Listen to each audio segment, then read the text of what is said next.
Assalamualaikum warahmatullahi wabarakatuh. Selamat siang. Selamat siang. Jadi, dalam podcast kali ini kami akan membahas hasil review buku. Nah, sebelumnya perkenalkan nama saya Yuli Asmarita dengan NIM A1A2 19049 dan rekan saya. Desrianti Sinurat dengan NIM A1A2 019. Nah, dalam podcast ini aku bakal merekomendasikan Desri sebuah buku. Buku apa itu, Yul? Ini dia bukunya. Wow. Jadi, sebelumnya aku udah baca buku ini dan menurut aku buku ini bagus buat nambah daftar buku bacaan di rumah, Des. Kenapa Yuli merekomendasikan buku ini? Setelah aku review, banyak sekali makna dan nilai karakter yang bisa kita ambil dari buku ini. Aku jelasin sedikit ya, Des, mengenai buku ini. Boleh banget, Yul. Nah, salah satu buku yang ditulis oleh Ipung Jazimah yang berjudul S.K. Trimurti, Pejuang Perempuan Indonesia, sesuai judulnya membahas tentang biografi tokoh pahlawan perempuan yang bernama S.K. Trimurti. Buku dengan tebal halaman 268 memuat 10 bagian dengan pembahasan yang berbeda pada setiap bagiannya. Desri bisa lihat sendiri tuh. Nah, pada bagian pertama berisi tentang lahirnya S.K. Trimurti di Sawahan, tempat S.K. Trimurti menuntut ilmu dan bertumbuh dewasa, serta dijelaskan pertemuan S.K. Trimurti dengan Insinyur Soekarno. Bagian kedua membahas tentang bergabungnya S.K. Trimurti di partai, kemudian kehidupannya di Bandung dan perjalanannya menjamah 3 kota. Bagian ketiga hingga ke-10 membahas mengenai perjuangan melawan penjajah dan perjalanan hidup S.K. Trimurti. Banyak sekali makna dan nilai-nilai karakter yang dapat diambil dari kisah S.K. Trimurti. Sebelumnya aku jelasin sedikit ya, Des, mengenai background S.K. Trimurti. Nah, S.K. Trimurti dilahirkan pada tanggal 11 Mei tahun 1912 di Desa Sawahan, Boyolali, Keresidenan Surakarta. Ayahnya bernama Raden Nganten Salim Banjaran Sari Mangun Suromo dan ibunya R.A. Saparinten Mangun Bisomo. Gelar yang terdapat pada nama ayah dan ibunya menjelaskan bahwa S.K. Trimurti dilahirkan dalam keluarga yang mempunyai jabatan di keresidenan. Ayah S.K. Trimurti tergolong dalam priai cilik atau priai rendah yang pada saat itu termasuk golongan yang berada. Lahir dari keluarga priai jelas saja memberikan kehidupan yang berbeda baginya dibandingkan anak-anak pada umumnya. S.K. Trimurti mendapat pendidikan ala keraton. Ia juga menceritakan bahwa pendidikan gaya hidup perempuan adalah marak, maca, masak, dan mana. Desri tahu nggak sih itu artinya apa? Nggak tahu, Yul. Boleh dijelasin nggak itu bahasa apa? Bisa banget dong, setelah aku baca aku juga tahu itu adalah bahasa Jawa yang artinya mengabdi pada suami, menghias diri, memasak, dan beranak. Jadi zaman dulu itu perempuan ya sebatas itu aja pekerjaannya, Des. Kegiatannya cuma sebatas itu aja. Nah, namun semakin beranjak dewasa, S.K. Trimurti menyadari bahwa perempuan mempunyai hak yang sama dengan laki-laki untuk memajukan diri dalam hal bidang pendidikan dan sosial. Nah, salah satu nilai karakter yang dapat diambil dari buku ini tentang S.K. Trimurti adalah karakternya yang pantang menyerah dan suka belajar, Des. Hal ini dibuktikan pada halaman 16, Desri bisa lihat. Pada tahun 1932, ketika ia masih menjadi guru di sekolah perempuan di Banyumas, ia menjadi seorang sekretaris. Suatu hari, perkumpulan tersebut akan mengadakan rapat. Anggota S.K. Trimurti yang menjabat sebagai sekretaris mempunyai tanggung jawab untuk membuat surat menggunakan mesin tik.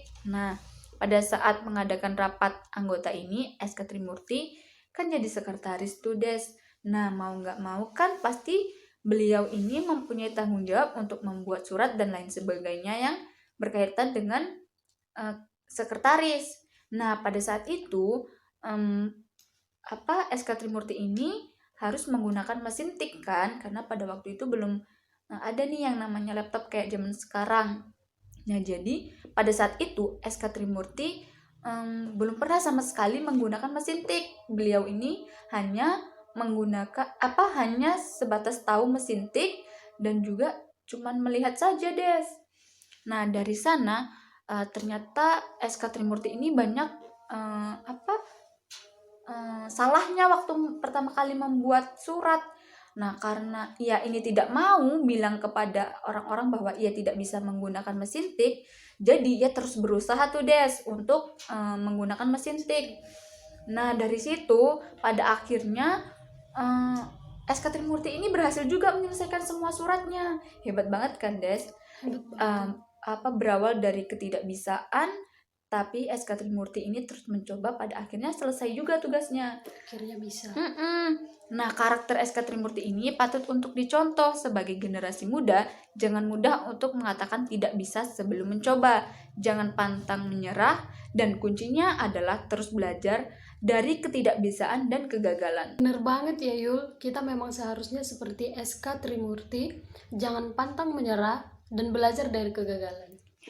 Ya, bener banget, Des. Kemudian, karakter dan sikap berani SK Trimurti dalam menghadapi penjajahan. SK Trimurti selain menjadi guru, juga aktif dalam organisasi politik nih, Des.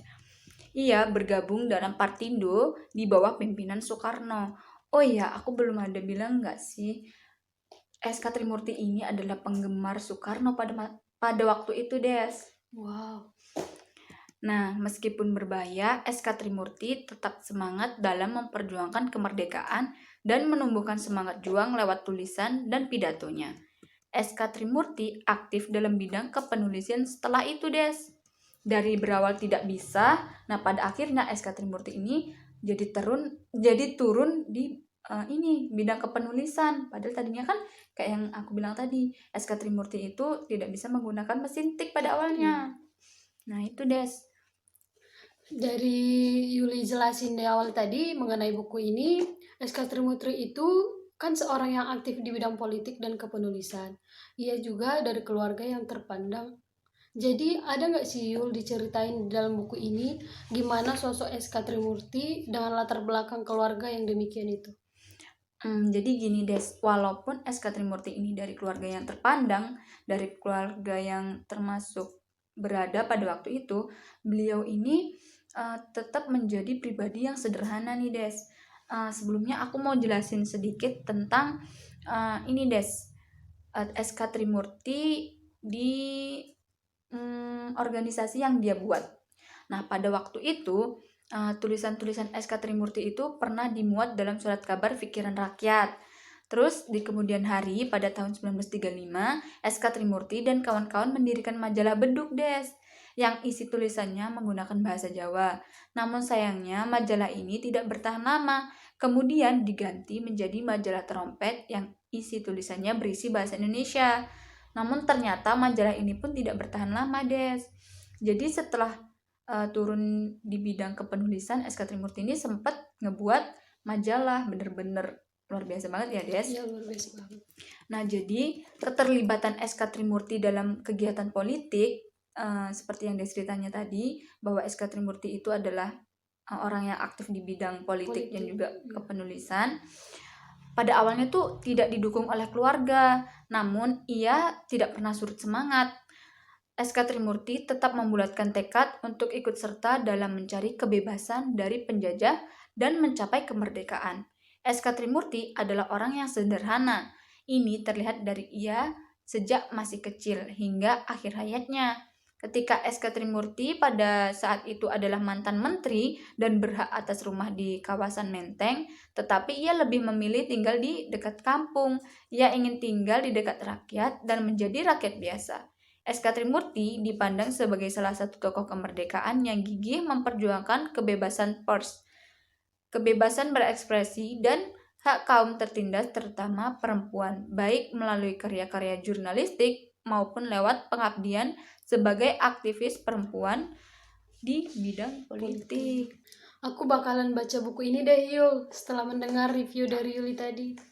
Harus banget, Des, karena banyak nilai karakter yang dapat dicontoh dari SK Trimurti. Buku ini cocok dibaca oleh semua kalangan usia, terutama remaja. Nilai-nilai karakter yang dimiliki SK Trimurti ini seperti sikap pantang menyerah, suka belajar, berani, dan tidak pernah mengeluh patut untuk dicontoh oleh generasi muda ini. Semoga banyak ya yang mau membaca buku ini. Pasti dong Yul, harus banyak yang baca buku ini. Sekian review buku tentang SK Trimurti. Kurang dan lebihnya kami mohon maaf. Saya Yuli Asmarita dan Saya Desrianti Sinurat. Mohon izin pamit. wassalamualaikum warahmatullahi wabarakatuh. Selamat siang. Selamat siang.